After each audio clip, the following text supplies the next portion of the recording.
As you can see, this is the diesel engine. In preparing to start a diesel engine, there are 8 things you need to do. First is the air system.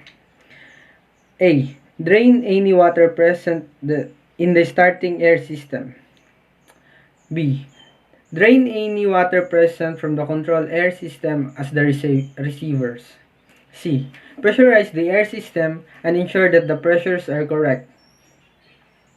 D. Ensure compressed air is available at the exhaust valve, air spring, closing cylinders. The second thing you need to do is lubricating oil system. A. Check the oil level in the main engine sump and replenish if necessary. B. Start main engine lube oil pump and a turbocharger lube oil pump. C. Ensure all of the oil pressure are correct. D. Ensure there is adequate oil flow for piston cooling and turbochargers. E. Check the oil level in the cylinder lube oil tank and that the supply to the lubricator is open. Lastly, check cylinder oil flow meter is properly functioning and note the counter of the flow meter. The third thing is cooling water systems. Ensure main engine jackets are under normal circumstances.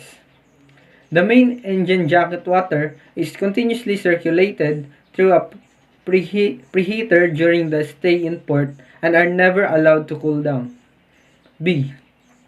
Ensure that the cooling water system pressure are correct, that the systems are not leaking.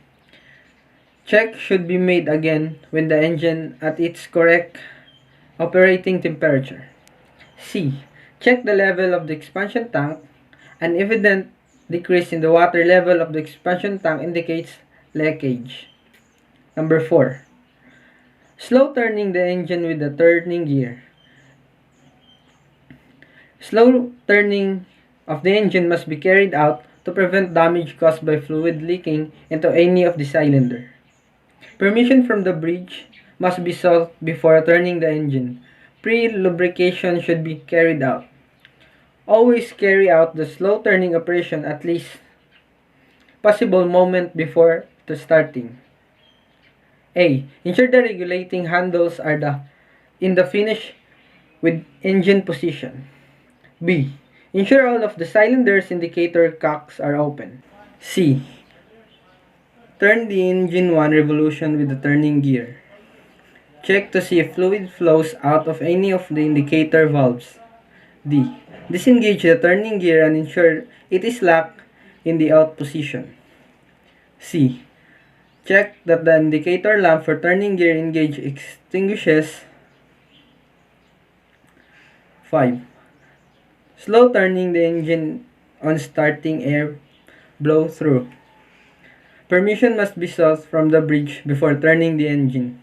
The bridge should be asked for the propeller clearance. Always carry out the slow turning at the latest possible moment before starting and within the last 30 minutes. Bring main engine to standby mode. A. Select slow turning on the main engine operating panel if present or give a kick from the engine control room by moving the regulating handle to dead slow momentarily. B. When the engine has turned 1 revolution, move the regulating handle back to the stop position. C. Close all of the indicator cocks. Also, close the turbocharger drains. 6. Fuel oil system. Check the fuel oil supply pump and the fuel oil circulating pump. If the engine was running on the heavy fuel when stopped, the circulating pump and fuel heater should still be running. B. Check the fuel oil pressures and temperature. Lastly, number 7. Miscellaneous. A. Check that all of the engine instrumentation is reading correctly. If not, check the instrument and replace as necessary. B. Check that all the scavenge air receiver and the box drains are open and that the test cocks are closed. C. Check that the engine top bracing system is in service. D. Check the thrust bearing temperature and lube oil pressure is in range. Check a shell vibration damper lube oil pressure is in range. C. E. Check the fuel leak of alarm is functional. Check the level of the fuel leak of tank to notice any rise of level later due to the leakage. F.